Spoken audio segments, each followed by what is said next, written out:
Hello friends, welcome back to my channel. Friends, ಇವತ್ತು ನಾನು ಪದೇ ಪದೇ ಉಂಟಾಗುವಂಥ ಶೀತ, ಕೆಮ್ಮು, ಕಫ ಹಾಗೆ ಗಂಟಲು ನೋವು ಇದಕ್ಕೆ ಒಂದು ಒಳ್ಳೆ ಮನೆಮದ್ದನ್ನು ತಿಳಿಸ್ತಾ ಇದ್ದೀನಿ. ತುಂಬಾ ಸಾಮಾನ್ಯ ಅಂತ ಹೇಳ್ಬೋದು ಶೀತ ಕೆಮ್ಮು ಎಲ್ಲ ಸ್ಟಾರ್ಟ್ ಆಗೋದು. ಆದರೆ ಇದು ಕೆಲವರಿಗೆ ಪದೇ ಪದೇ ಸ್ಟಾರ್ಟ್ ಆಗುತ್ತೆ. ಪದೇ ಪದೇ ಈ ಶೀತ ಕೆಮ್ಮು ಎಲ್ಲ ಸ್ಟಾರ್ಟ್ ಆದರೆ ತುಂಬಾ ಕಿರಿಕಿರಿ ಅಂತ ಅನಿಸುತ್ತೆ. ಅದರಲ್ಲೂ ಗಂಟಲು ಅಂತೂ ಜಾಸ್ತಿ ಕಿರಿಕಿರಿ ಅನಿಸುತ್ತೆ. ಗಂಟಲು ಕೆರೆತಾ ಇರುತ್ತೆ, ಗಂಟಲು ನೋವು ಕೂಡ ಇರುತ್ತೆ. ನನಗೂ ಕೂಡ ಸದ್ಯಕ್ಕೆ ಹಾಗೆ ಆಗಿದೆ. ಗಂಟಲು ನೋವು ಸ್ಟಾರ್ಟ್ ಆಗಿದೆ ಸ್ವಲ್ಪ, ಮತ್ತು ಗಂಟಲು ಕೆರೆತಾ ಇದೆ, ಸ್ವಲ್ಪ ಕೆಮ್ಮು ಕೂಡ ಇದೆ. ಹಾಗಾಗಿ ನಾನು ಈ ಮನೆಮದ್ದನ್ನು ತೆಗೆದುಕೊಳ್ತಾ ಇದ್ದೀನಿ. 1-2 ದಿನ ಆಯಿತು, ಇವತ್ತು 3ನೇ ದಿನ ತೆಗೆದುಕೊಳ್ತಾ ಇದ್ದೀನಿ. ಹಾಗಾಗಿ ಇದನ್ನು ನಿಮ್ಮ ಜೊತೆ ಕೂಡ ಶೇರ್ ಮಾಡೋಣ ಅಂತ ಅನ್ನಿಸ್ತು. ಹಾಗಾಗಿ ಈ ವಿಡಿಯೋನ ಮಾಡ್ತಾ ಇದ್ದೀನಿ. ನಾನು ಇವತ್ತು ತೋರಿಸುವಂಥ ಮನೆಮದ್ದನ್ನು ಈಸಿಯಾಗಿ ಮನೆಯಲ್ಲೇ ಮಾಡ್ಕೊಳ್ಬೋದು. ಮತ್ತು ಇದನ್ನು ಬೆಳಿಗ್ಗೆ ಖಾಲಿ ಹೊಟ್ಟೆಯಲ್ಲಿ ತಗೊಳ್ಬೇಕಾಗತ್ತೆ. ಬನ್ನಿ, ಹಾಗಿದ್ರೆ ಈ ಮನೆಮದ್ದನ್ನು ಹೇಗೆ ಮಾಡೋದು ಅಂತ ಇವಾಗ ಹೋಗಿ ನೋಡ್ಕೊಂಡು ಬರೋಣ.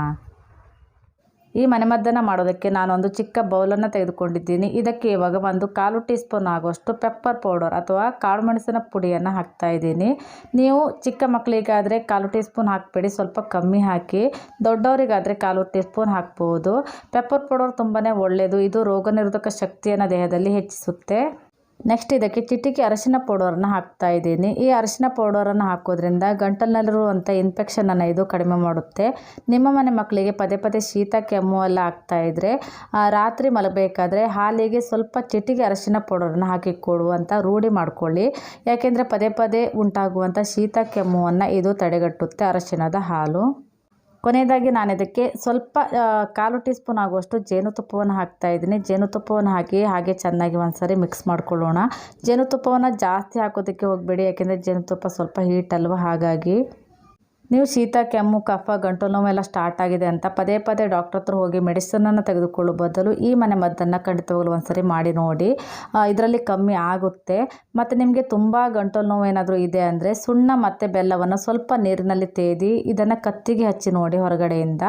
ಇದರಲ್ಲೂ ಕೂಡ ಕಮ್ಮಿ ಆಗುತ್ತೆ. ಸುಣ್ಣ ಅಂದರೆ ಎಲೆ ಅಡಿಕೆ ಸುಣ್ಣ ತಿಂತಾರೆ ನೋಡಿ, ಆ ಸುಣ್ಣ ಮತ್ತು ಸ್ವಲ್ಪ ಬೆಲ್ಲ ಇದನ್ನು ನೀರಿನಲ್ಲಿ ಮಿಕ್ಸ್ ಮಾಡಿ ಹಾಗೆ ಕತ್ತಿಗೆ ಹೊರಗಡೆಯಿಂದ ಹಚ್ಚಿ ನೋಡಿ. ಇವಾಗ ಈ ಮನೆಮದ್ದನ್ನು ನಾನು ಹಾಗೆ ನೆಕ್ತಾ ಇದ್ದೀನಿ. ತುಂಬಾ ಚೆನ್ನಾಗಿರುತ್ತೆ, ಖಾರ ಖಾರವಾಗಿ ಹಾಗೆ ಸ್ವಲ್ಪ ಸಿಹಿಯಾಗಿ ತುಂಬ ಚೆನ್ನಾಗಿರುತ್ತೆ ತಿನ್ನೋದಕ್ಕೆ. ಇದನ್ನು ನೀವು ಬೆಳಿಗ್ಗೆ ಖಾಲಿ ಹೊಟ್ಟೆನಲ್ಲಿ ತಿನ್ನಬೇಕಾಗತ್ತೆ. ಇದನ್ನು ನೆಕ್ಕಿದ ನಂತರ ನೀವು ಸ್ವಲ್ಪ ಹೊತ್ತು ಏನನ್ನೂ ತೆಗೆದುಕೊಳ್ಳಿಕ್ಕೆ ಹೋಗಬೇಡಿ, ಸ್ವಲ್ಪ ಹೊತ್ತು ಹಾಗೇ ಬಿಟ್ಬಿಡಿ. ಇದು ಬೇಗ ಕಡಿಮೆ ಆಗಲಿಕ್ಕೆ ಹೆಲ್ಪ್ ಮಾಡುತ್ತೆ. ಶೀತ ಕೆಮ್ಮು ಕಫ ಗಂಟಲು ನೋವು ಕೂಡ ಇದರಿಂದ ಕಮ್ಮಿ ಆಗುತ್ತೆ. ಇವಾಗ ಪೂರ್ತಿಯಾಗಿ ಖಾಲಿ ಆಗಿದೆ. ಫ್ರೆಂಡ್ಸ್, ನೋಡಿದ್ರಲ್ವ ಎಷ್ಟು ಸುಲಭವಾಗಿ ಈ ಮನೆಮದ್ದನ್ನು ಮಾಡ್ಬೋದು ಅಂಥೇಳಿ. ನೀವು ಇದನ್ನು 3-4 ದಿನ ಟ್ರೈ ಮಾಡಿ ಸ್ವಲ್ಪನೂ ಕೂಡ ಕಮ್ಮಿ ಆಗಿಲ್ಲ ಅಂದರೆ ನೀವು ಡಾಕ್ಟ್ರ್ ಹತ್ರ ತೋರಿಸ್ಬೋದು.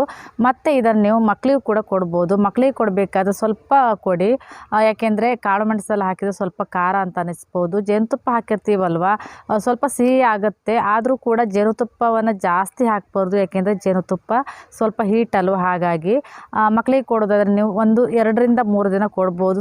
ಸ್ವಲ್ಪ ನೆಕ್ಸಿ ನೋಡಿ ಬೆಳಿಗ್ಗೆ ಖಾಲಿ ಹೊಟ್ಟೆನಲ್ಲಿ. ಮತ್ತು ಸ್ವಲ್ಪನೂ ಕೂಡ ಕಮ್ಮಿ ಆಗಿಲ್ಲ ಅಂದರೆ ಖಂಡಿತವಾಗ್ಲೂ ನೀವು ಡಾಕ್ಟ್ರನ್ನ ಕನ್ಸಲ್ಟ್ ಮಾಡಿ ಅಂತ ಹೇಳ್ತೀನಿ.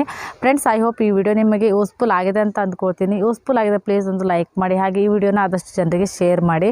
ಮತ್ತು ನನ್ನ ಚಾನಲ್ನ ಸಬ್ಸ್ಕ್ರೈಬ್ ಮಾಡದೆ ನೋಡ್ತಾ ಇದ್ದರೆ ಪ್ಲೀಸ್ ಚಾನಲ್ನ ಮೊದಲು ಸಬ್ಸ್ಕ್ರೈಬ್ ಮಾಡ್ಕೊಳ್ಳಿ. ಹಾಗೆ ಪಕ್ಕದಲ್ಲಿರುವಂಥ ಬೆಲ್ ಐಕಾನನ್ನು ಕೂಡ ಕ್ಲಿಕ್ ಮಾಡಿ. ಮತ್ತೆ ಸಿಗ್ತೀರಿ ಇನ್ನೊಂದು ಇಂಟ್ರೆಸ್ಟಿಂಗ್ ವಿಡಿಯೋದೊಂದಿಗೆ. ಅಲ್ಲಿ ತನಕ ಟೇಕ್ ಕೇರ್ ಆ್ಯಂಡ್ ಬಾಯ್.